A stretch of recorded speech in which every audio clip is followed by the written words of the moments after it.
Oui, bonjour Eric. J'ai une question, si vous m'entendez bien. Oui, En fait, c'était partager une expérience que j'ai eue cette semaine. Là, je me suis retrouvé avec des amis et au cours de la soirée voilà, qui avait été qui avait été organisée par quelqu'un, j'ai senti à un moment donné qu'en fait, ça me convenait, enfin, que les dialogues, les échanges, tout ce qui se disait dans ce dîner ne présentait pas beaucoup d'intérêt, ne présentait plus d'intérêt pour moi.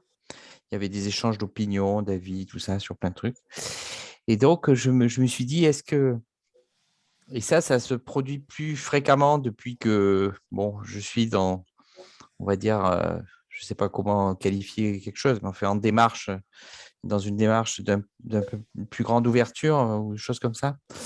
Et en fait, je m'aperçois qu'il y a un décalage qui se fait de plus en plus dans certaines situations. Et je me demandais si ce décalage, qu'est-ce que j'en fais de ce décalage? Parce qu'en fait, j'avais envie de partir de la soirée là, du coup, puisque je commençais à m'ennuyer. Ou est-ce que je reste avec? Est-ce que ça va se reproduire? Est-ce que c'est quelque chose qui est tout à fait normal dans le processus? Voilà, j'avais envie de partager ça avec vous ce soir. c'est un passage. C'est normal qu'à une certaine période, il y ait de nombreux éléments qui nous stimulent moins, des choses qui avant nous stimulaient la réflexion, l'intelligence, la passion. À un moment donné, effectivement, on en a fait le tour et donc il y a certains éléments, comme même je ne vais plus au train électrique, euh, ça se fait naturellement. Mais je dirais que c'est un passage parce que regardez mieux, quand quelqu'un dit des choses qui nous paraissent peu intéressantes, euh, regardez-le vraiment. Et vous allez voir que tout est intéressant. Et même quand quelqu'un raconte, on dirait, des âneries, et finalement, vous allez voir que derrière sa formulation, toute sa limite, toute sa peine, toute sa problématique, toute la complexité de sa vie. Donc, c'est beau de voir un être humain qui essaie de s'en sortir. Et quand quelqu'un a une opinion, quand quelqu'un défend son opinion, quand quelqu'un s'imagine une quelconque qualification, c'est quoi? C'est par peur. C'est parce qu'il a besoin d'être reconnu, il a besoin d'être approuvé, il a besoin de se sécuriser par ses opinions. Donc finalement, quelle que soit l'opinion, quand vous regardez derrière, vous allez voir la beauté de l'être humain qui est sous la forme de cette peur immense de ne rien être et sous la forme de ce qu'on a tous fait, de besoin de s'affubler de qualité, de s'affubler d'opinions, de s'affubler de certitudes qui permettent quelques instants d'oublier que tout ça n'est rien. Et c'est ça qui fait tellement peur à l'être humain. Donc, mais je comprends tout à fait que si vous êtes invité dans un repas où il y a des jet-setters, où il y a des chasseurs, où il y a des hommes politiques, etc., vous, vous puissiez trouver le temps long. Non, c'est possible aussi. Mais dans ce cas-là, regardez mieux les gens, et vous allez voir que derrière, quelque superficialité que ce soit, vous allez voir la profondeur des gens, qu'elle est toujours là. Et vous allez voir combien ils souffrent, c'est pour ça qu'ils ont besoin de s'approprier telle ou telle qualification.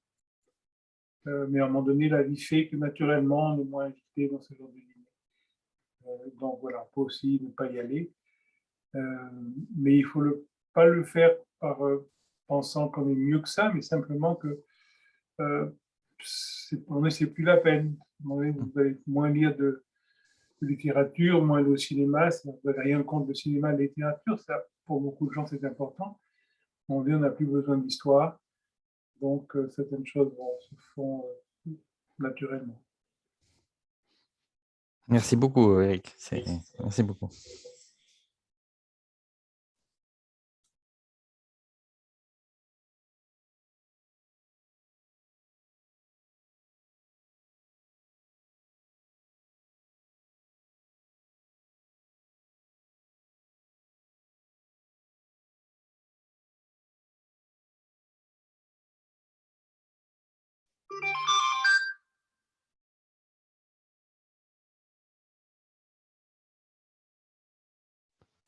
Bonsoir.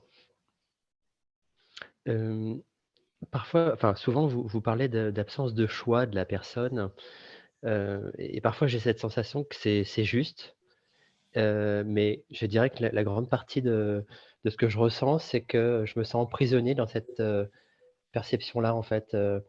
J'ai l'impression d'être écrasé d'une certaine façon. C'est-à-dire qu'en fait, j'ai l'impression de coller à cette personne et donc du coup, de rechercher la possibilité d'un choix. Heu, Est-ce que vous pourriez me de dire de cette contradiction, en fait? Il faut voir son fonctionnement. Donc, vous n'avez pas le choix de changer. Par contre, vous pouvez voir votre fonctionnement. Donc, des fois, dans des moments d'incertitude, la sensation de vouloir quelque chose, la sensation d'avoir besoin de quelque chose, de choisir ce qui est bien, d'éviter ce qui est mal, euh, apparaît. Mais en vérité, même quand on a l'impression de choisir, on ne choisit pas. On est choisi. C'est-à-dire que quand il sort, vous avez chaud, vous choisissez de lever votre manteau, et c'est pas vrai. En réalité, c'est un réflexe organique qui se fait, je dirais, malgré vous, et ensuite vous appropriez le geste. Maintenant, j'ai décidé de lever mon manteau.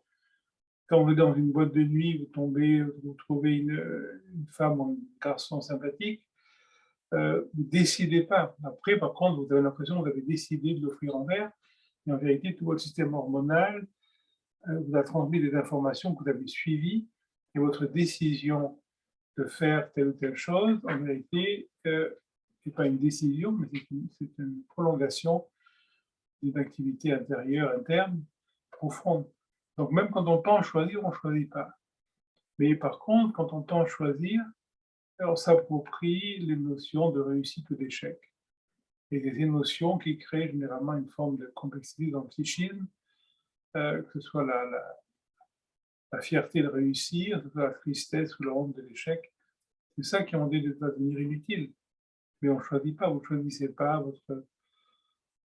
votre manière de manger, elle s'impose malgré vous. Vous ne choisissez pas si vous ne mangez pas de viande, si vous en mangez, vous ne choisissez pas si vous aimez la musique Rajasthani ou la musique ouzbek. Il n'y a pas de choix dans la vie.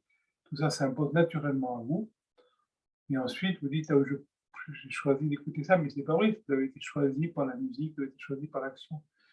Donc, quand une action se passe, uniquement rendez-vous compte que ce n'est pas vrai que vous avez décidé, ça s'est imposé tout seul.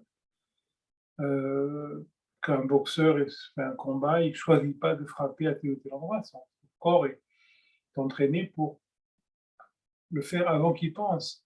L'action précède la pensée. Benjamin Libet l'a bien démontré en Californie. Il a montré que les centres moteurs, les centres d'activité précédaient les centres de décision de quelques millièmes de seconde, mais tu vois, ça a été prouvé. Donc, quand vous vous levez d'une chaise, et vous voulez vous lever d'une chaise, vous avez commencé à vous lever, votre corps est déjà en train de se lever quand vous décidez de vous lever. Par égotisme, on a besoin de se sentir le propriétaire de son corps et le maître de son corps, donc on dit je veux me lever. En vérité, il y a toutes les informations techniques pour se lever sont déjà en activité quand vous décidez de vous lever. Donc, quel que soit l'imaginaire, il n'y a jamais de décision, donc tout va bien. Voilà, uniquement à un moment donné, on arrête d'avoir cette simplification de pensée qu'on a décidé quoi que ce soit, on s'est imposé, dans quelle que soit la situation. Merci.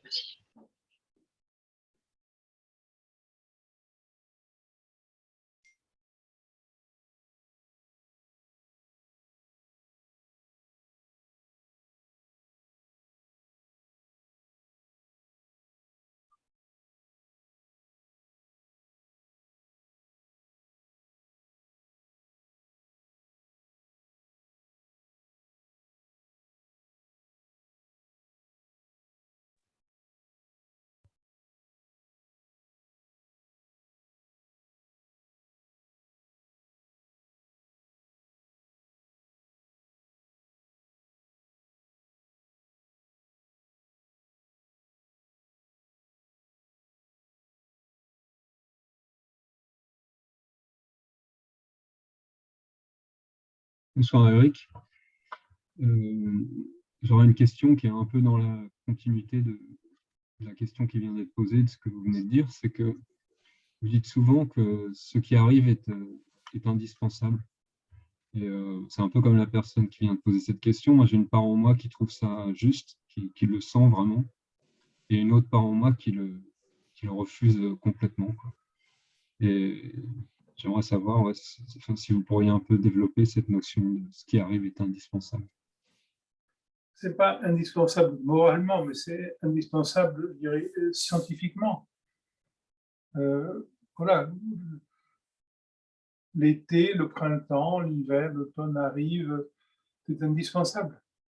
C'est pas que c'est mieux, c'est pas que c'est bien, c'est que c'est les lois de la vie. Notre fonctionnalité dépend des mêmes lois cosmiques. On n'est pas séparés de l'univers. Donc tout l'univers suivi des lois. Voilà, donc c'est uniquement par arrogance que l'être humain se pense séparé des lois, se pense autonome, etc. Et vous n'êtes pas libre de la pesanteur, vous n'êtes pas libre d'aucune loi physique. Donc quand on dit ce qui arrive est indispensable, c'est pas dans le sens que c'est bien que ça arrive, mais c'est dans le sens que quand une pierre a été lancée, elle continue sa courbe, oui, c'est indispensable. Elle ne peut pas tomber d'un coup, il faut qu'elle continue selon son énergie propre, la résistance de l'air, etc. Voilà, la pierre est soumise à la gravité, à différentes forces. On n'est pas séparés d'unité. C'est exactement la même chose pour nous. Donc ce qui arrive est inévitable. Peut-être c'était le mot plus qu'indispensable. La vérité, tous les mots qu'on met sont des sortes d'éléments de philosophie, et la philosophie n'a pas grand-chose à faire dans la vie. À un moment donné, vous devez arrêter d'essayer de trouver quel est le mot juste. Est-ce que c'est indispensable? Est-ce que c'est inévitable? Est-ce que c'est bien? Est-ce que c'est... Dire, chacun peut mettre son mot dessus. Pour certains, c'est mal. Quand c'est la difficulté qui vous arrive, vous dites que c'est mal. Quand c'est un succès, vous dites que c'est bien. Le chat qui regarde la même situation a une autre opinion. Il n'y a pas de chose qui puisse être définie finalement. La vie est impensable et c'est notre petite cérébralité qui a besoin de certitude, qui a besoin de sécurité, qui cherche toujours. Alors qu'est-ce que ça veut dire? Quel est le sens de la vie? Il n'y a pas de sens. Le sens que je veux donner dépend de mon idéologie, dépend de mes préjugés culturels, raciaux, philosophiques, religieux. Est-ce que je peux avoir le courage de ne pas avoir de sens, ou le courage de me rendre compte que tous les sens que je peux avoir sont limités par ma limite intellectuelle, affective, etc. Et ça, c'est important. Alors après, si votre enfant vous demande quel est le sens de la vie, selon son âge, selon son intelligence, vous allez lui répondre. Si votre chien vous demande, vous allez lui répondre autrement. Mais c'est une réponse pour le chien ou pour l'enfant. On est pour soi-même, on n'a plus besoin de réponse. C'est pas parce qu'on peut rien comprendre. Même qu'est-ce que c'est la vie, c'est un concept. Qu'est-ce que c'est la naissance? On ne sait pas. Qu'est-ce que c'est l'amour? On ne sait pas. Chacun va avoir un imaginaire là-dessus. Mais l'idée de savoir quoi que ce soit sur quoi que ce soit est complètement de prétention, de sécurité. C'est pas parce qu'on dit bah, je sais ça qu'on sait quoi que ce soit. On dit on a mis un concept, je sais, sur l'illimité. Donc, toutes les religions, toutes les philosophies ont fait ça finalement. Voilà, la vérité, c'est ça. Et c'est quoi ça? Quand on enlève le mot, on va s'apercevoir, c'est une grille qui a été calquée sur l'immensité, mais une autre grille va donner une autre information. Donc, soyez libre des mots. Ne cherchez pas si c'est indispensable, si c'est inévitable, si c'est... mais sentez en vous cette énergie, sentez en vous cette dynamique de la vie.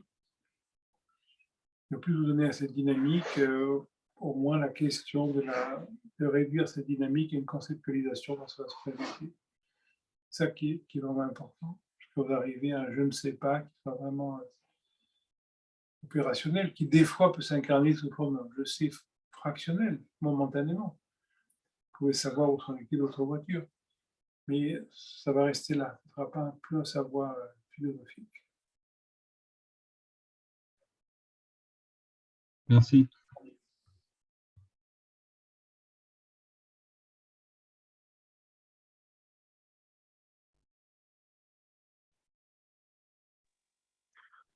Bonsoir Eric. Hum, Tu as souvent pris l'exemple d'un grand tableau et que moi je suis en fait très près du tableau, donc je vois qu'une partie du tableau et qu'il y a la possibilité de reculer de plusieurs pas pour voir le tableau dans son ensemble. Et là, ça fait deux semaines où je sens cette possibilité de reculer, je sens cette possibilité de voir le tableau autrement, de voir la vie de manière plus complète. Et en même temps, il y a une espèce de grande peur qui me paralyse. Et je sais pas comment faire. Il n'y a pas à reculer, c'est ça qui est important de voir. Celui qui veut reculer fait partie de l'imaginaire des démarches progressives. Donc vous êtes au bon endroit. Votre vision est juste, uniquement vous voyez qu'un fragment. Donc, à un moment donné, le tableau va se dévoiler. Comment il se dévoile? Le mot comment ne fait pas partie de l'enseignement traditionnel parce que profondément, il n'a pas de sens. Mais on va dire que le fait de voir intensément le fragment, en vous rendant compte que c'est un fragment, fait que le reste va apparaître. Pourquoi? Il n'y a pas de pourquoi. Et alors, si vous êtes un philosophe, on va dire que c'est une grâce, mais ce mot est un mot aussi désuet que les autres, parce que, encore une fois, la vie ne peut pas se réduire à un mot. Mais donc, il n'y a pas à reculer, c'est ça qui est important. Donc, ne cherchez pas à voir de manière globale, mais voyez intimement, tactilement, cette évidence que vous ne voyez pas de manière complète. Je me rends compte que dans les situations données, ma peur, mon affectivité, mon désir, ou peu importe quoi, m'empêche de voir. Je sais que je ne vois pas, mais je ne vois pas. Il faut rester avec ça, il faut avoir l'humilité de rester avec ça, sans la moindre arrogance d'arriver à voir. Et quand je reste avec ma limite, sans me l'approprier, sans dire je suis limité, il n'y a rien à dire, on sent la limite. Et quand on sent la limite, le fait de sentir la limite veut dire qu'on en est sorti, parce que pour sentir la limite, il faut être dans l'illimité. Donc le fait que vous sentez cette limite prouve que vous êtes déjà placé dans l'illimité. Il faut laisser continuer ce processus où les énergies qui avant étaient allées vers la compréhension d'une situation, ces énergies vont revenir vers l'écoute. Nous, notre stratégie, c'est toujours d'aller vers la situation. Je veux comprendre ce qui est là-bas. Il n'y a rien là-bas. Je laisse ce qui est là-bas libre de commentaires et ces énergies reviennent directement dans l'écoute. C'est un processus de lâcher prise de tout savoir limité. Je ne peux pas le faire volontairement. Je peux, quand je me rends compte que je me réfère à un savoir limité, cette prise de conscience de ma limite, c'est de l'ouverture sur l'illimité. Et c'est très important de ne pas avoir cette représentation de faire un pas en arrière, parce que sinon c'est sans fin. Il faut toujours reculer un peu plus. Donc, restez où vous êtes, regardez bien, sentez bien le fait que vous vivez dans une fraction, et vivez avec cette évidence sans éléments psychologiques, sans dire c'est dommage après tant d'années de vie spirituelle, ou sans justification de dire c'est bien normal, vu mes parents, vu la société, vu ce qui se passe. Non, non. Il n'y a rien à justifier, rien à critiquer. Je vis avec la réalité comme elle se présente sur le moment. C'est dans cette intimité qu'il y a ce qui était un fragment va à un moment donné se dévoiler dans la totalité.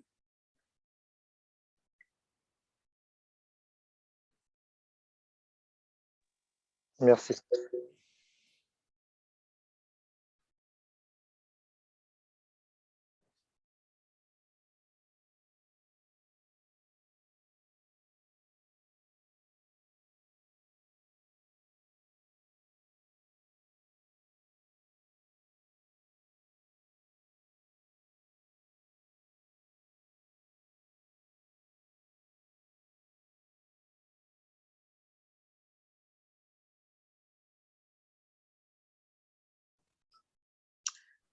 Oui, bonjour.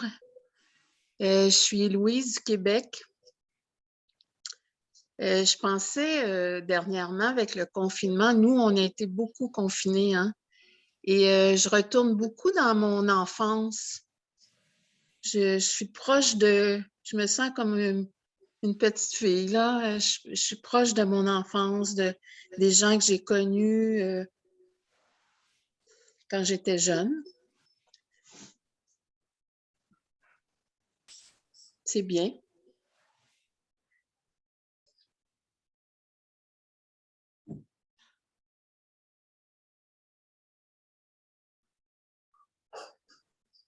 Qu'est-ce que tu penses de retourner en arrière?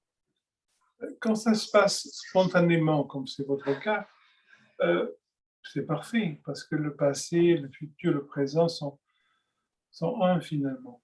C'est notre cérébralité, notre manière de penser en rapport sujet-objet qui crée une différence. Donc il y a des moments dans la vie où ces éléments dits du passé reviennent, ils ne sont pas passés, ils sont présents. Il faut vivre avec. Par contre, il n'y aurait aucun intérêt de chercher ça. Il n'y a aucun intérêt de rechercher le passé pour trouver des explications du présent. Et par contre, quand les éléments dit passé se présentent naturellement, mais ça fait partie de la vie, c'est pas le passé, c'est encore vivant. Quand on pense à un ami qui est mort, on rend très bien compte qu'il n'est pas mort, et c'est même pas que le souvenir, parce que le souvenir, c'est une mémoire, bien sûr, mais la mémoire vous ramène à un ressenti, et ce ressenti, c'est la vie. Donc, quand on a aimé quelqu'un, la personne n'a jamais, de temps en temps, il y a un contact avec, c'est un contact réel, c'est un contact vivant. Vous n'avez pas le passé. Par contre, vous racontez l'histoire de votre passé, pourquoi pas. Mais je pense que ce qui vous vient naturellement, c'est des choses vraiment organiques. Et à un moment donné, il faut presque dire se libérer un peu de tous ces éléments du passé. Donc pour ça, il faut qu'ils reviennent. C'est très bien si ça revient. Mais ne cherchez pas à rien en faire, ne cherchez pas à expliquer, à justifier, mais simplement les laisser venir affectueusement, les laisser souvenir. Et puis ça va se calmer, ça va se dissoudre, le passé va partir, le présent va partir. S'il n'y a pas de passé, il n'y a pas de futur, donc tout va partir dans une forme d'intensité présente. Donc laissez-vous faire. Merci.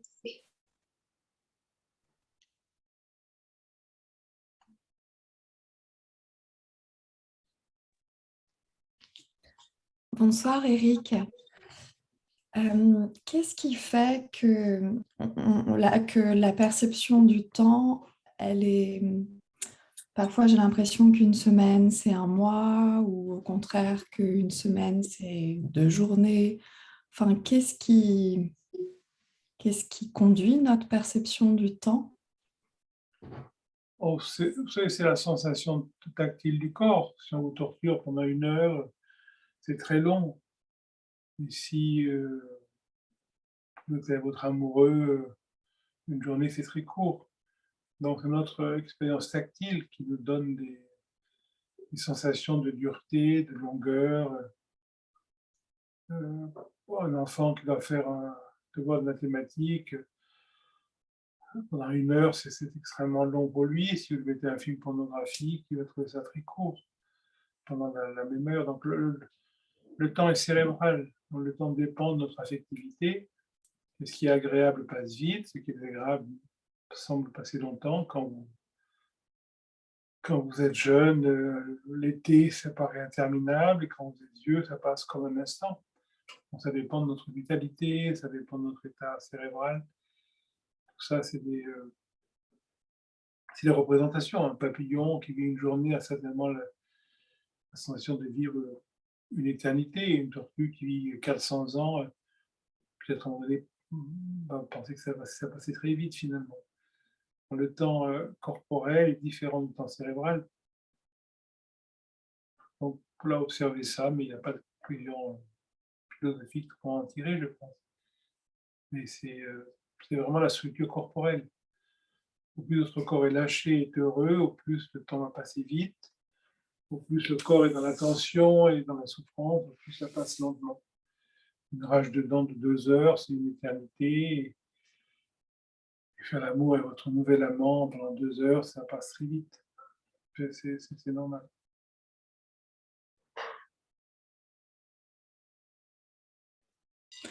Ok, merci.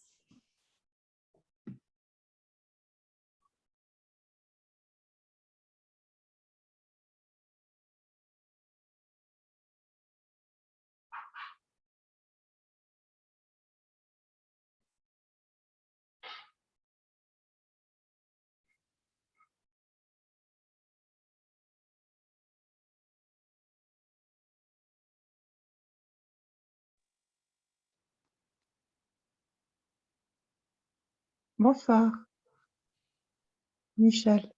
Bonsoir, Eric. Bonsoir. Oui, ben moi, simplement, de ce qui se passe en ce moment, en fait. On ne va pas parler de plus que ça. Je me sens pas bien du tout. Que faire? Je suis triste, en fait, de ce qui se passe. Je sais que c'est dans ma mémoire, mais en même temps, c'est aussi actuel, c'est aussi présent. Que faire avec ça? Comment le gérer? Vous vous rendez compte d'abord que la tristesse n'aide personne. Donc, vous êtes là pour aider votre environnement. Donc, si vous êtes triste, vous allez rendre votre environnement triste, qui ne sert pas à grand-chose par rapport à ce qui vous rend triste. Ensuite, vous vous rendez compte que votre tristesse est partielle, parce que peut-être très triste de ce qui se passe en ce moment, mais peut-être pendant la guerre de Crimée, il se passait des choses assez horribles et vous n'étiez pas triste, vous ne le saviez pas, c'était pas à la télévision. Peut-être pendant la guerre d'Irak ou quand on a détruit la Libye, ça ne vous rendait pas triste, parce que c'était pas. Donc on est très sélectif. Donc se rendre compte de ça. Et surtout, dire, on est là pour aider l'environnement. Donc la tristesse ne sert à rien. Donc quand la peur est là, et que ce soit la peur, les gens qui avaient peur de mettre les masques, les gens avaient peur du vaccin, les gens avaient peur du virus, les gens ont peur d'autre chose, mais c'est toujours la même peur. Quand vous aviez 5 ans, vous aviez déjà cette peur-là. Et quand vous aviez 2 ans, il y avait déjà des moments quand on ne donnait pas à téter, quand on ne nourrissait pas au temps voulu de votre corps, il y avait la même peur, panique qui venait. Donc voilà, c'est toujours la même peur. Ouais. Donc, ce qui est important, c'est la peur, c'est pas la cause. Donc, la première chose, c'est au niveau, je dirais, thérapeutique, c'est de oublier la cause. Je ne dis pas que c'est facile, forcément, mais il n'y a pas de choix. Quand votre peur se lie à une cause, vous n'allez pas pouvoir faire face à la peur fonctionnellement. Donc, rendez-vous compte que c'est une peur séquentielle. Et puis, c'est une peur qui bouge. Vous avez peur des événements en ce moment, mais si demain, si votre fils demain est écrasé par une voiture, quand vous dites entre la vie et la mort, vous allez avoir cette peur de sa disparition. On va peut-être prendre le pas. Vous allez vous dire, ah, non, non, mais les événements, ça va, mais j'ai peur de ça. Et puis, si. Donc voilà, la peur est toujours. C'est toujours la même peur. Donc, vous mettez de côté pour cette exploration le sujet de la peur et sentez la peur. Puis vous sentez la peur, vous la sentez dans votre corps, vous ne la sentez pas dans votre voiture, dans votre télévision, non, c'est dans votre corps. C'est où dans votre corps? Dans les épaules, dans la poitrine, dans le ventre. C'est déjà moins facile. Et si votre chien vous demande comment tu sais que tu as peur, vous allez dire je le sens.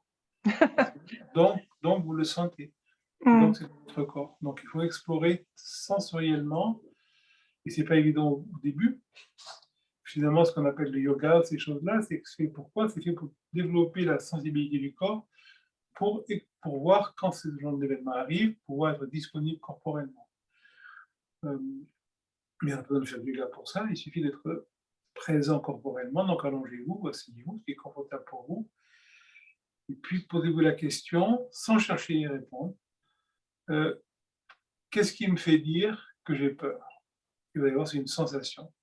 Et voyez ce qui vient. Est-ce que c'est la poitrine, la gorge, le ventre, etc. Est-ce que c'est chaud, est-ce que c'est froid? Est-ce que c'est sec, est-ce que c'est astringent, est-ce que c'est humide, est-ce que c'est clair, est-ce que c'est obscur, est-ce que c'est un mouvement, est-ce que c'est lourd, est-ce que c'est léger, est-ce que c'est sec, est-ce que c'est humide, est-ce que c'est, etc. C'est-à-dire essayer de trouver la palette sensorielle. Vous allez voir assez vite, si vous êtes sensible, il y a une espèce de zone qui va émerger plus que les autres.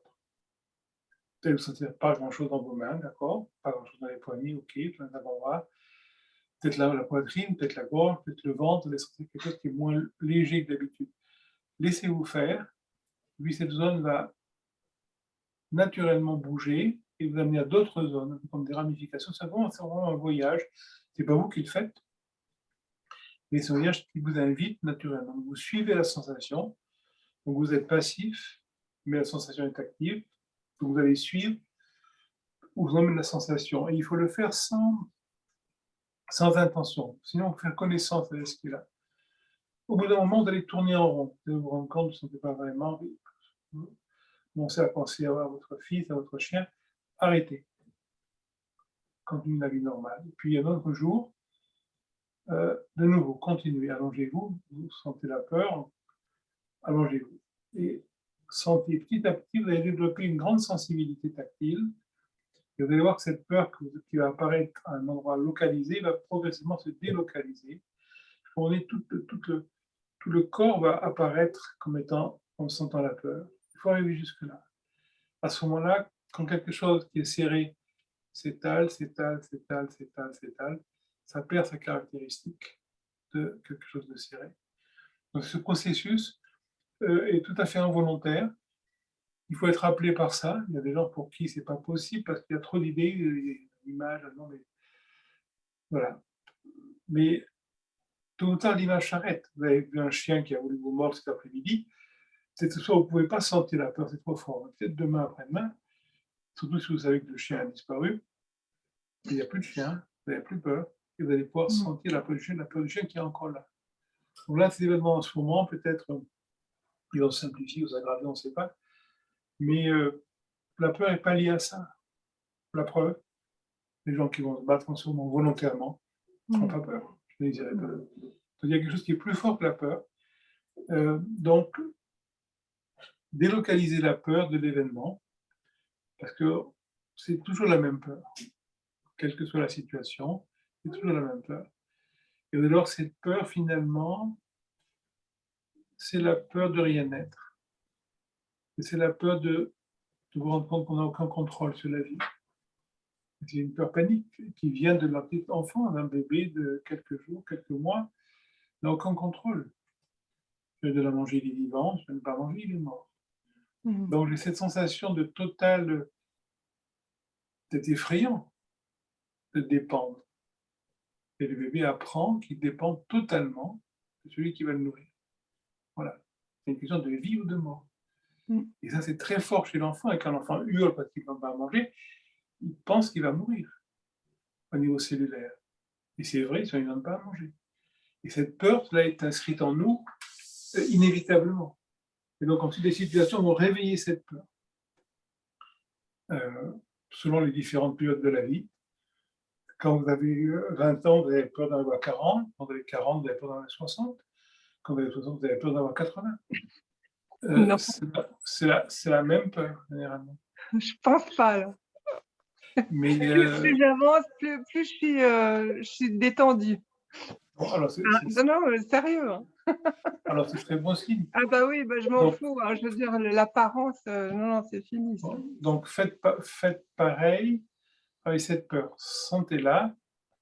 Mais c'est de la peur, Eric. C'est de la peur, mais c'est aussi de la compassion. C'est de la tristesse, peut-être, bien sûr, à l'intérieur de moi, mais ouais, c'est juste. C'est toujours par rapport à soi. Vous savez, la tristesse, la compassion, c'est vrai, mais il y a actuellement, je ne sais pas, peut-être 10 000 personnes qui sont torturées à mort dans le monde. Oui. Voilà. Est-ce que vous avez tous les jours de la tristesse et de la compassion pour eux? Bah non. C'est pas possible. Il y a 2 milliards de gens qui n'ont pas trop de quoi manger. Oui, je sais. Il y en a 500 millions qui meurent de faim. Donc, on est sélectif. Ouais. Et c'est normal. Ouais. Vous n'allez pas vous affliger chaque fois que vous écrasez une fourmi. Et pourtant, vous écrasez de nombreuses fourmis tous les jours. Volontairement, des fois. Volontairement ou involontairement. Donc, il faut se rendre compte de ça. Et surtout, revenir à cette évidence que la souffrance n'aide personne. Voilà. La souffrance n'aide personne. Quand vous avez quelqu'un qui souffre, souffrir avec lui, il a de bonnes raisons de souffrir peut-être. Et vous, je vous remercie. Vous devez être heureux pour lui. Si par contre, vous avez des capacités fonctionnelles, si vous savez porter des armes, si vous avez trop d'argent pour en envoyer, si vous envoyer de la nourriture, si vous pouvez énerger les gens, ça c'est super. Mais souffrir, c'est pas la peine. C'est très important. Très bien. Pour être fonctionnel. Merci, ça me fait vraiment du bien. Merci Et à là, vous. je vais appliquer, oui. Merci, Eric.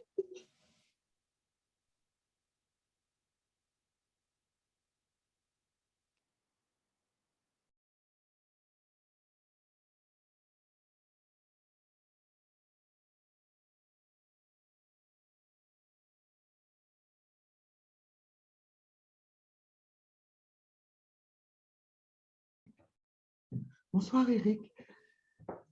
Vous avez parlé de... Vous êtes là pour aider votre environnement. Est-ce que vous pourriez développer ça? Parce que je ne vois vraiment pas, moi, en ce qui me concerne, en quoi je peux aider mon environnement. À part la BA Scout, qui est toujours de bonne aloi. Tout ce que vous faites aide votre environnement. Vous n'êtes pas toute nue, vous allez acheter des vêtements, ça aide les marchands de vêtements, vous mangez, ça aide les boulangers, vous payez vos impôts, ça aide de créer une armée fonctionnelle éventuelle. Tout ce que vous faites aide votre environnement. Ensuite, vous travaillez dans la société, vous avez une activité, cette activité aide la société à fonctionner. Donc, le fait même d'être, le fait de... Voilà, vous avez un appartement, mais ça fait travailler les marchands d'appartements, vous avez une voiture peut-être, ça fait travailler les marchands de voitures. Donc, vous êtes une aide, votre existence est une aide pour la société, une aide fonctionnelle. Et à un moment donné, vous vous rendez compte que ce qui rend heureux dans la vie, c'est d'aider, c'est de donner plutôt que de recevoir. Donc, on est le mécanisme de vouloir aider l'environnement, devient de plus en plus naturel. C'est un mécanisme qui vient de vous présenter que la personne a peu d'intérêt, au plus vous allez découvrir que votre environnement est intéressant. Vous allez avoir beaucoup plus de gens, beaucoup plus de joie à l'aider. D'ailleurs, si vous avez un enfant, qu'est-ce que vous préférez qu'il mange le meilleur morceau du gâteau ou mangez-vous? Quelqu'un d'équilibré, normalement, préfère donner à son enfant le meilleur morceau du gâteau. Donc, ça vous prouve que de donner rend plus heureux que de recevoir. Donc, à ce moment-là, votre vie va être fonctionnelle pour aider votre environnement.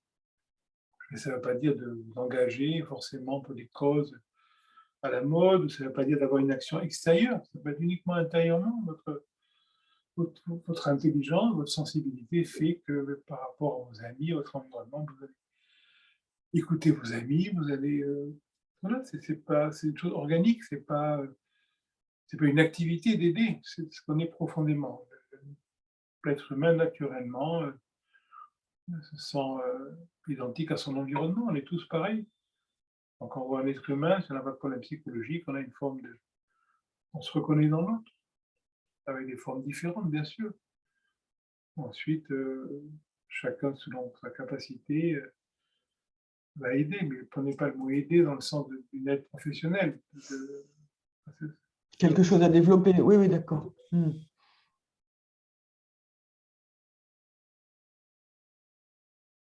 Naturellement, si il y a un incendie, si il y a un chien ou un enfant dans l'incendie, naturellement, vous allez essayer de le sortir, ça se fait tout seul. Ce n'est pas une décision. Si vous avez quelqu'un qui meurt de faim, naturellement, non, vous allez essayer de l'aider. Si vous avez quelqu'un qui pleure, vous allez essayer de... Non, ce n'est pas des choses qu'on décide. C'est inscrit, je dirais, dans notre structure cérébrale et affective. Alors, en plus, quelqu'un a vécu des traumatismes extraordinairement forts, au plus cette évidence peut être bloquée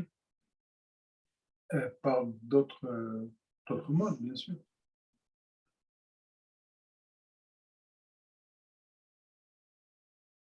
Merci.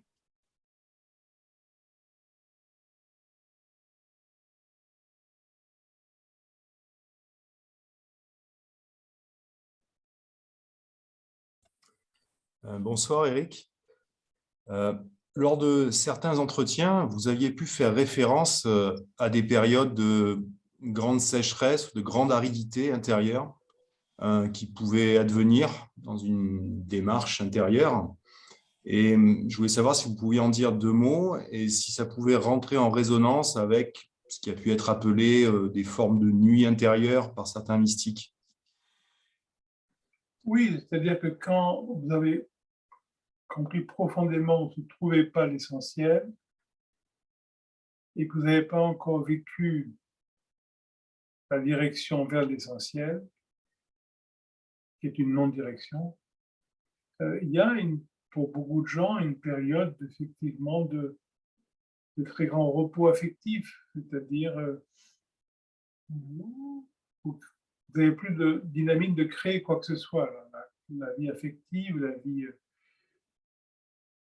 commerciale, la vie fonctionnelle est généralement faite pour trouver une forme de sécurité. Je me cherche dans l'activité.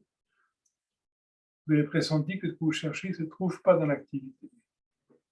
Donc l'idée de créer une nouvelle entreprise, l'idée de créer une nouvelle relation, l'idée de créer une nouvelle situation, quel que soit l'intérêt intrinsèque de la chose, vous a quitté au niveau affectif. Ça ne veut pas dire qu'il n'y a pas de changement dans la vie, parce que la vie, les rencontres, les situations se font malgré nous. Donc ça n'empêche pas d'avoir des relations, ça n'empêche pas d'avoir de l'affection, ça n'empêche pas d'avoir changer de travail. Si ces choses se font naturellement, si c'est la vie qui impose ces choses-là. Mais il n'y a plus d'attente. L'action ne va plus venir en espérant que cette situation amène ce que vous cherchez. Vous faites les choses sans la passion, sans l'espoir. Vous les faites à froid, mais ce n'est pas un froid négatif, c'est un froid fonctionnel. C'est-à-dire que vous n'attendez plus que votre nouvelle voiture, que votre nouvelle maison, votre nouveau chien comble votre manque. Parce que vous savez que rien ne peut combler votre manque, sauf ce qui est important. Donc les énergies sont plus utilisées vers quelque chose, et progressivement, ces énergies vont se mettre en repos. Et pendant ce repos, effectivement, ce qu'on décrit certains mystiques, soit à travers du désert ou la nuit noire, peu importe, effectivement, c'est cette mise au repos de l'énergie. Il n'y a pas encore la clarté de l'évidence, mais il n'y a plus le scintillement de l'existence mondaine pour éclairer notre manque intérieur. Donc, il y a un espace entre les deux. Il faut l'accepter. Il faut voir des fois de nouveau la personne essayer de s'en sortir de nouveau imaginant qu'une situation va enfin être la solution. Et puis ça retombe assez vite généralement. Et à un moment donné, on accepte ce passage dans la vie où on ne cherche plus les choses. On se rend compte on est cherché par l'essentiel. Ce qu'on a pensé être l'objet d'une quête, de vous apercevoir que c'est le contraire. C'est vous qui êtes l'objet de la quête. La vérité vous cherche, c'est pas vous qui cherchez la vérité. Quand je pense chercher la vérité, je ne peux que m'éloigner, parce que je la cherche dans la mémoire, pas d'autre possibilité. Donc, vous êtes le gibier, vous n'êtes pas le chasseur. Donc ce passage dans la nuit, cette traversée du désert, c'est justement passer de l'imaginaire d'être un chasseur au vécu d'être un gibier. Vous êtes le gibier, la lumière vous cherche, la tranquillité vous cherche, laissez-vous faire. Et tant que j'essaie de trouver, de nouveau, je recrée quelque chose qui ne peut pas être autre chose qu'un objet de ma mémoire. Et l'objet de ma mémoire est quelque chose qui paraît essentiel et pas ce que je cherche, sinon je l'aurais déjà trouvé. Donc, accepter ce passage intimement. Vous voyez, des fois, quand l'ego fait une bulle pour dire mais peut-être si je fais ça, si je vais là, ça va. Non, il n'y a rien qui peut vous aider. Ça n'empêche pas de faire ou d'aller. Et vous le faites parce que c'est la situation qui s'impose. Donc, vous voulez, ça n'a aucune importance. Et faites-le sans le moindre espoir. Le moins en disant, mais si je fais ça, vraiment, ça va m'aider. Ça ne va pas vous aider. Ce qui va vous aider, c'est de voir votre fonctionnement. C'est ça, c'est dans l'instant. Jamais dans le futur, c'est jamais quelque part, c'est jamais à travers un mode. Maître Eckhart se moque de celui qui essaie de trouver la tranquillité dans le couvent ou dans l'église, etc. Quand on cherche quelque part, on se trompe, on peut que s'éloigner. Donc, cette perspective qui correspond à ce qu'on appelle dans l'alchimie la voie sèche, et la voie du dépouillement. Arabi va appeler ça sur notre niveau la voie du blâme. C'est-à-dire que c'est un moment où on arrête de construire quelque chose, il y a une déconstruction qui se fait. C'est donc du dépouillement, du détachement, comme l'emploie Maître Eckhart. Ce n'est pas un détachement des choses, même si ça semble l'être sur un certain plan, parce que c'est un détachement de soi-même. C'est ça qui est important, mais qui des fois est symbolisé par les choses. Attention de ne pas trop mettre l'accent sur le détachement des choses et oublier le détachement de soi-même, parce que c'est le seul qui est important.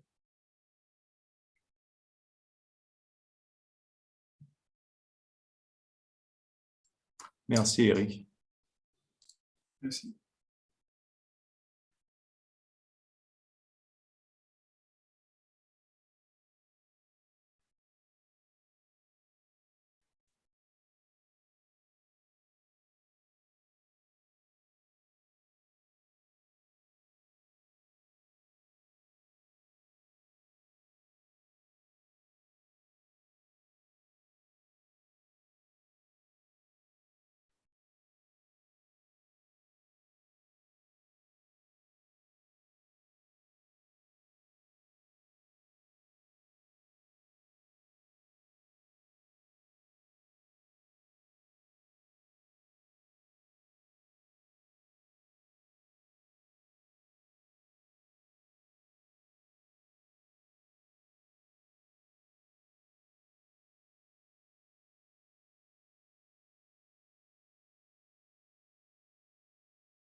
Oui, Eric, quand on est dans le détachement de soi, est-ce que le désir disparaît ou c'est qu'il y a une autre forme de désir qui prend la place ou il n'y a plus de désir en fait?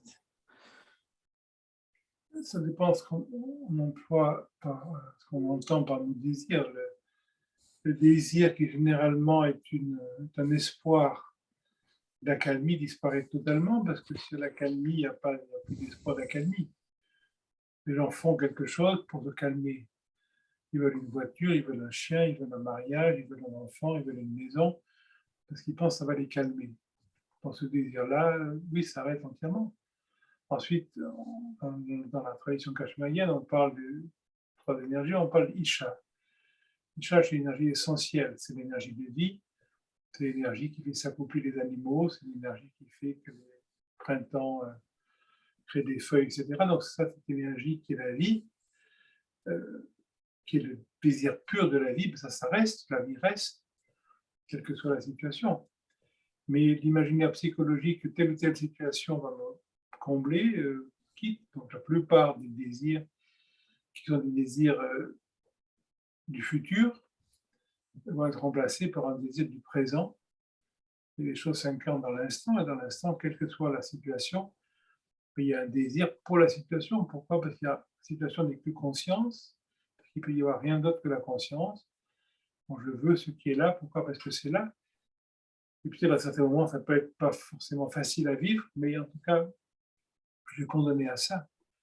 Je suis condamné à être présent à ce qui m'arrive. Et au moins, cette présence va être filtrée par mes opinions idéologiques, au plus je vais pouvoir avoir une véritable présence fonctionnelle. Au plus cette présence dépend de ce que je pense, que j'aime, ce que j'aime pas, au plus cette présence va être vacillante. Je vais me perdre dans cet imaginaire.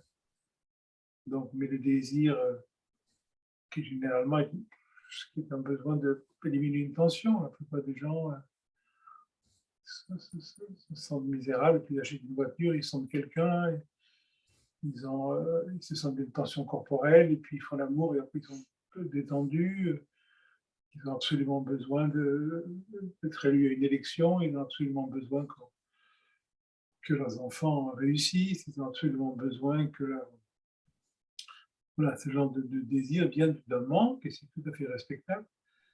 Mais s'il n'y a plus ce manque, s'il y a ce vrai détachement par rapport à l'image de soi-même, les désirs peuvent se présenter peut-être occasionnellement, mais très vite, ils sont vus comme étant finalement des mémoires qui se réactivent des fois dans une situation. Et je passe devant un magasin de chiens, je vois un chien, et quelques instants, je suis attiré par ce chien, puis je me rends compte que je fais encore la même chose que j'ai toujours fait avec d'autres choses. Je pense encore qu'avec ce chien, ma vie va être mieux. Ce qui est mieux, ce n'est pas le chien, c'est de voir mon fonctionnement. Ça n'empêche pas d'accueillir le chien. Et ça empêche d'espérer que le chien change quoi que ce soit à mon manque profond. Le vrai désir reste, le désir compensation va se réduire progressivement et chacun, on est tous différents, donc des gens pour qui la sécurité est très importante, des gens pour qui l'argent est très important, des gens pour qui la beauté est très importante, des gens pour qui la santé est très importante, des gens pour qui, etc. Et c'est dans les endroits où c'est le plus fort, mais c'est là où ça va être le plus longtemps à partir. Dans les domaines où vous êtes déjà assez détaché de vous-même, il y a une accélération du détachement. Puis dans les domaines qui sont cruciaux, il y en a toujours un jardin secret qui en disant ça va, ça, mais ça, on ne touche pas. Ce jardin-là va être plus long. C'est tout à fait normal. Mais il faut l'accepter aussi. Très bien. Merci beaucoup, Eric. Merci.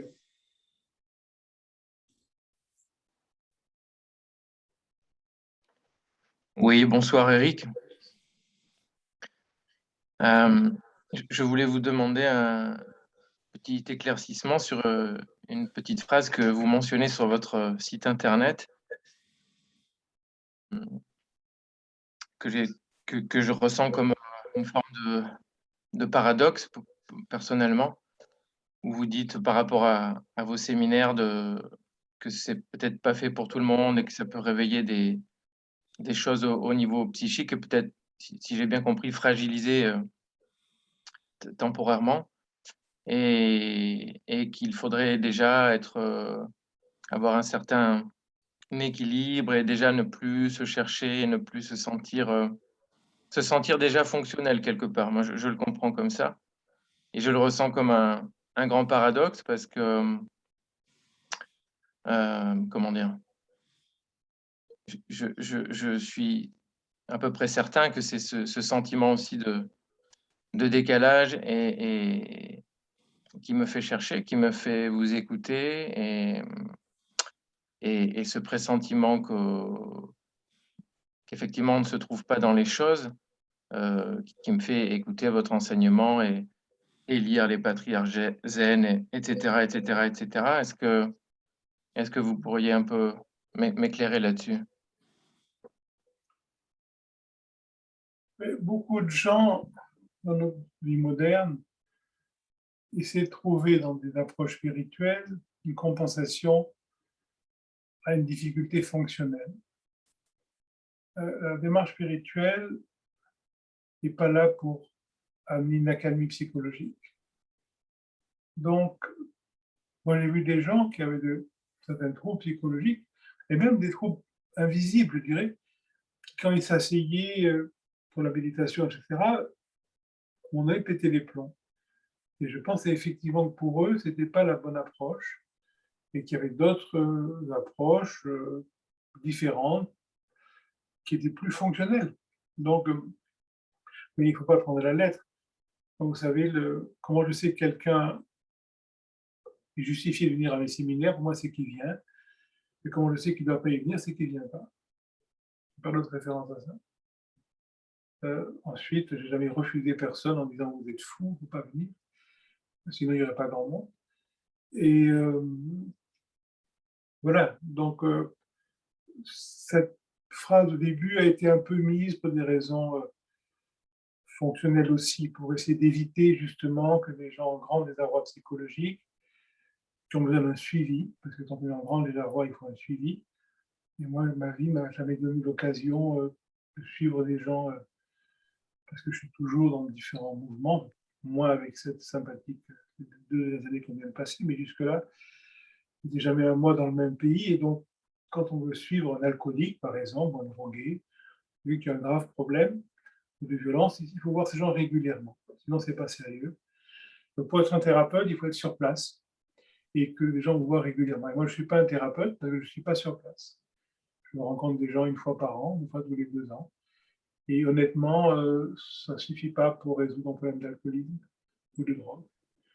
Donc, c'est dans ce sens-là.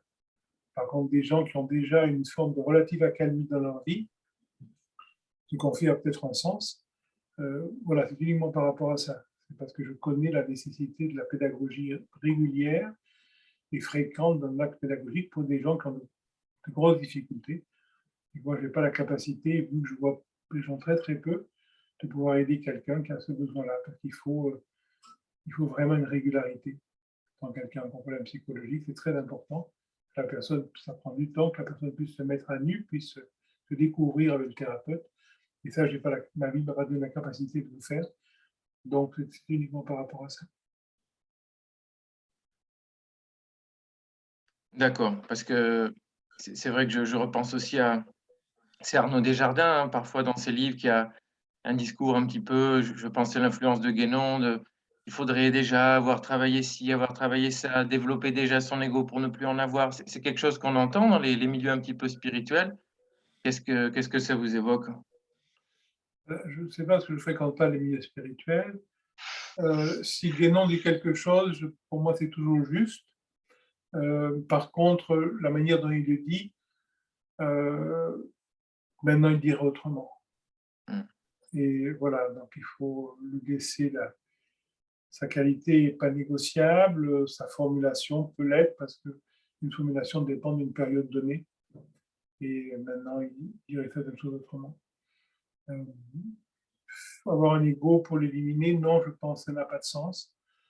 Parce que c'est au contraire, c'est l'ego qui amène le déséquilibre. Quand quelqu'un est dans une psychiatrique, c'est que son ego est souvent démesuré. Entre Napoléon, c'est pas qu'il a besoin d'abord de devenir Napoléon pour après s'en libérer. Non, non, c'est le problème, c'est, il n'y a pas de problème d'ailleurs, mais je veux dire, la confusion vient de l'image de soi-même. Donc il n'y a pas de moment pour entreprendre cette démarche.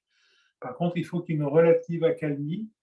Quelqu'un est en crise, ce n'est pas le moment. Quelqu'un qui est en crise, pour moi, ne devrait pas venir dans les séminaires, on fait un travail technique, parce qu'on fait ça entre deux crises peut-être, et pas pendant une crise. Pendant une crise, si on essaie d'arrêter la crise, ça va augmenter la crise. Quand la crise est passée, il y a des énergies descendantes. À ce moment-là, qu'on prend en Orient, on va donner une médication quand la crise est passée. Mais ce n'est pas de l'empêcher, elle monte, elle monte, elle monte, elle arrive à un point culminant. Et quand ça descend, la thérapie va intervenir. Donc il faut toujours, quand on est en relation thérapeutique avec quelqu'un, intervenir, quel que soit le niveau physique ou psychologique. Quand l'accalmie se fait, il y a plus une accalmie parce que la crise est une énergie. L'énergie toujours ascendante, point culminant, descendante, etc.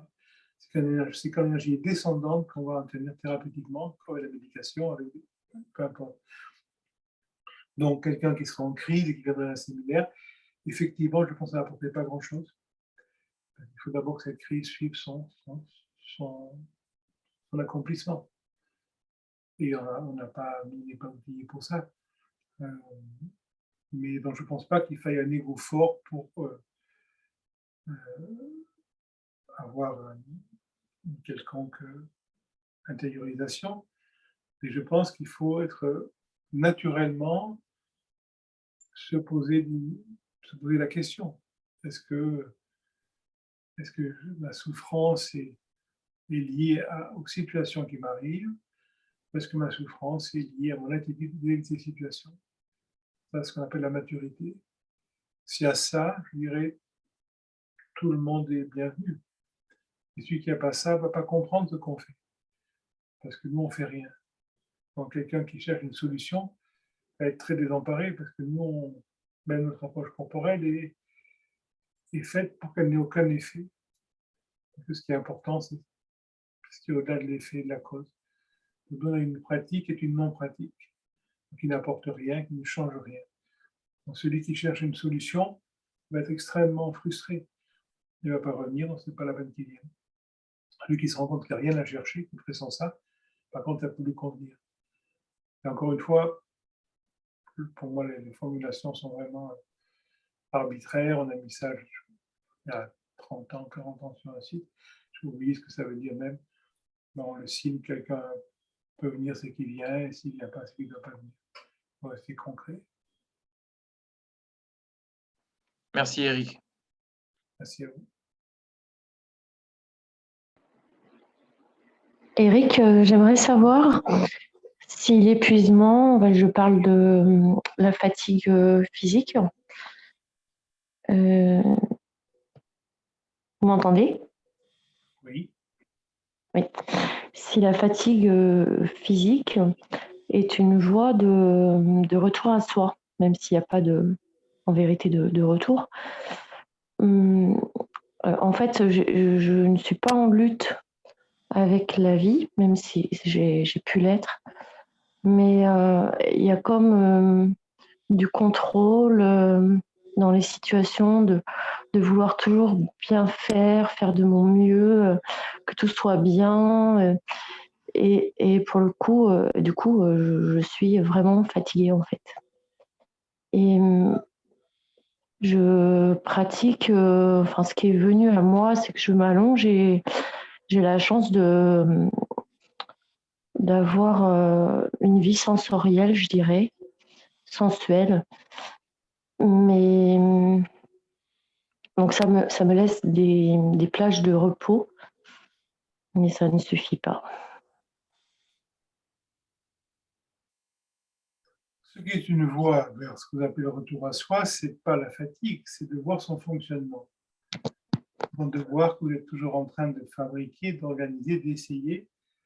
C'est de voir ça affectueusement, sans jugement, ne pas être différent de ce que vous êtes.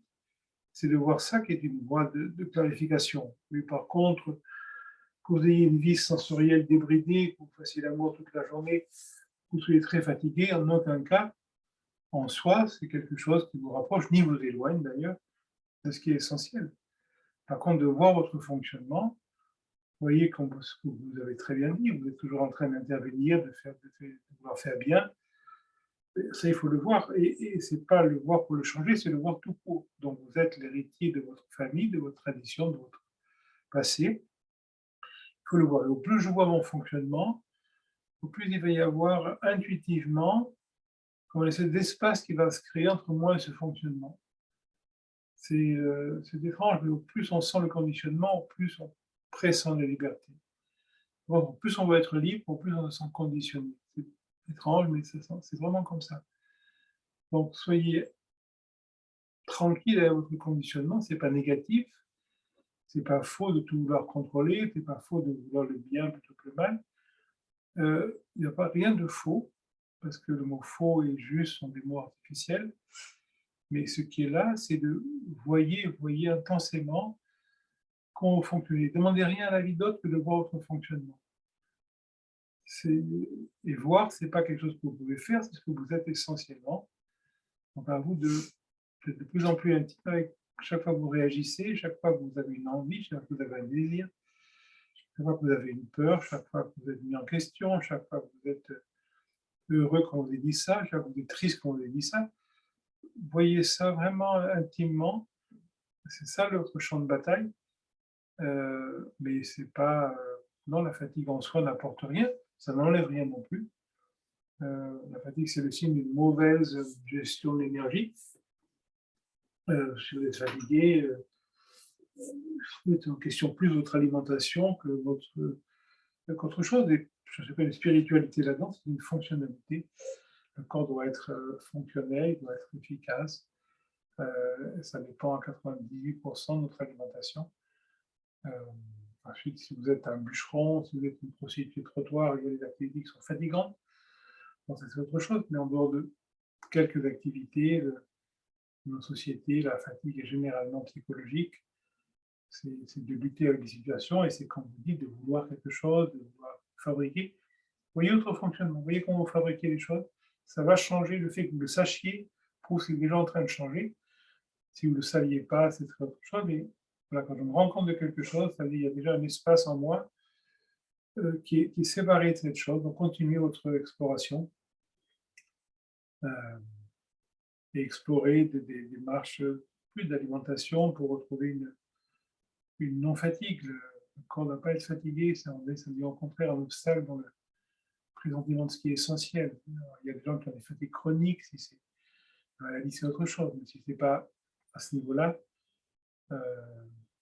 mettez en question vraiment votre alimentation, explorez, suivez pas de préjugés, suivez pas de méthode, mais explorez vous-même ce qui pourrait vous rendre plus disponible.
Eric, bonsoir.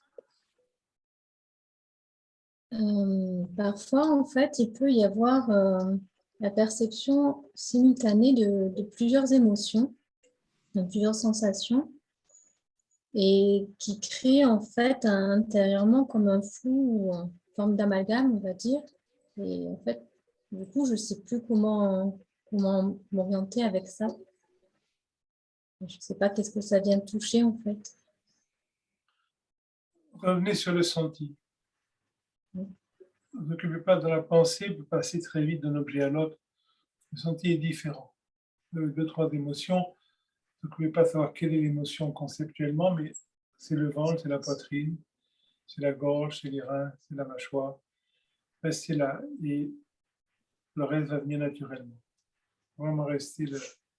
Quand vous avez une émotion forte, votre seule question, c'est comment je sais que j'ai une émotion. La réponse, c'est je le sens, donc vous le sentez dans le corps, et il faut rester avec ça. Mettez de côté, là, c'est ça, on s'en fout ce que c'est une émotion, c'est un ressenti. Laissez-vous faire par l'effet. Voilà, et voyez, suivez cet effet intimement, sans attendre, sans technique, sans espoir, il n'y a pas de but. On est là pour sentir ce qui se passe en vous. On appelle la vie, c'est sentir. Donc, voilà, c'est la vie. Donc, une situation révèle un senti. Ne cherchez pas à savoir quel est le juste concept, si c'est ça, qu'est-ce que je sens plus, je sens moins. Non. Sentez votre poitrine, votre ventre, votre gorge, le dos, les épaules, la mâchoire, etc. Restez là-dedans. Après, il se peut que intuitivement, certaines choses vous viennent, mais ce n'est pas important. Que vous soyez en colère parce que ce matin, quelqu'un a essayé de vous tripoter, parce que ce soir, votre vie amoureuse n'est pas ce que vous voulez, parce que cet après-midi, votre travail a eu un problème, ou parce que votre grand-mère a eu un accident, ou parce qu'il y a des problèmes internationaux, ça n'a aucune importance. Pour ce qui est de présenter ce qui est essentiel. Tout ça, vous le sentez. Levez la grand-mère, levez les problèmes internationaux, levez l'amour, levez votre travail, levez ce qu'on vous a fait, et restez avec le senti. C'est là qu'il y aurait une clarification.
S'il y a une dernière question.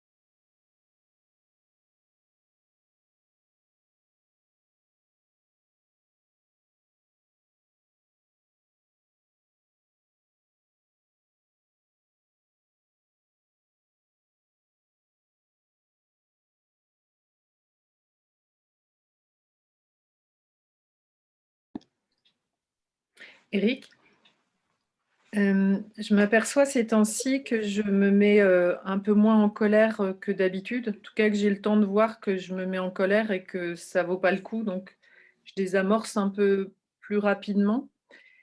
Et quand je réussis, enfin, quand ça se désamorce, je m'aperçois que je peux aussi être en joie à l'endroit où j'étais en colère. Et c'est un peu comme si c'était de toute façon une énergie qui prenait une forme ou une autre. Et j'ai l'impression, c'est très bizarre parce que de faire l'expérience de la joie ou là où j'étais en colère quelques instants avant, je me dis, mais alors, enfin, c'est un peu comme si ça n'avait pas de sens. Enfin, si une émotion ou l'autre peut s'exprimer au même endroit presque, qu'est-ce que ça raconte?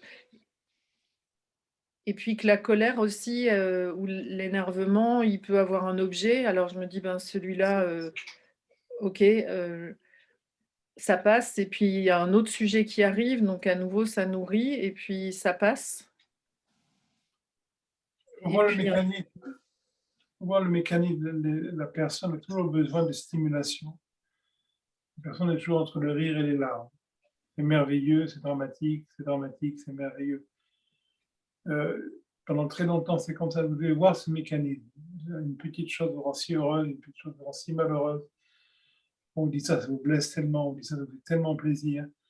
Ça c'est si dramatique, ça c'est si merveilleux. Je dois avoir ce constant mouvement sans rien faire. L'ego a besoin de se stimuler par l'existence de valeurs. C'est terrible, c'est merveilleux. J'ai raison, j'ai tort, c'est agréable, c'est désagréable. Progressivement, plus vous allez voir affectueusement ce mécanisme sans le critiquer, au plus il y aura des moments où il y a une espèce de neutralité, où il n'y a rien de merveilleux, il n'y a rien de dramatique, il y a ce qui est. Et puis de nouveau, votre besoin de sécurisation va revenir et de nouveau, vous allez rire, c'est merveilleux, de nouveaux shampoings, ou c'est dramatique de ne pas pouvoir acheter cette robe, ou peu importe. C'est merveilleux qu'on m'ait dit ça, ou c'est dramatique qu'on ait osé me dire ça. Je vois de nouveau ce mécanisme en moi, et simplement le fait de le voir sans commentaire, comme vous avez très bien vu, passer de la colère à la joie, de la joie à la colère, ça peut rester, je dirais, momentanément encore, mais très vite, il va y avoir une espèce de globalisation qui va se faire, dans laquelle, bien sûr, il y a des choses qui sont plus stimulantes que d'autres qui le sont moins. Il y a une espèce de globalisation qui va se faire, vous allez moins rire, vous allez moins pleurer, il y aura moins de haut et de bas. Ça se fait naturellement. Donc vous êtes condamné à ça, donc vous n'avez pas besoin d'en occuper, ça se fait tout seul. Et puis des fois, de nouveau, une telle chose devient un drame, et une autre chose devient merveilleuse. C'est pas grave. C'est encore une ressurgence de mon besoin de sécurité. J'ai toujours besoin de me savoir, de me sentir, de retrouver des valeurs. Tout ça, c'est l'ego vit dans ce besoin de sécurité. C'est tout à fait normal. C'est le voir vraiment affectueusement. La chose la plus importante dans la vie, c'est l'affection. De voir affectueusement comment vous fonctionnez. Sans la moindre arrogance de penser qu'on peut changer, de penser que vous devriez changer, vous ne devez pas changer, après vous êtes comme ça. Ça, c'est vivre avec la réalité. Dans la vision de la réalité, il y a un changement. Mais dans la recherche du changement, on quitte la réalité. Merci. On me fait signe que c'est l'heure, alors merci d'avoir été là. Et oubliez tout ce qu'on a dit. Merci Eric. Merci Eric. Merci beaucoup. Merci Eric. Merci. Merci beaucoup. Merci Eric. Merci beaucoup. Merci Eric. Merci Eric. Merci. Merci Eric.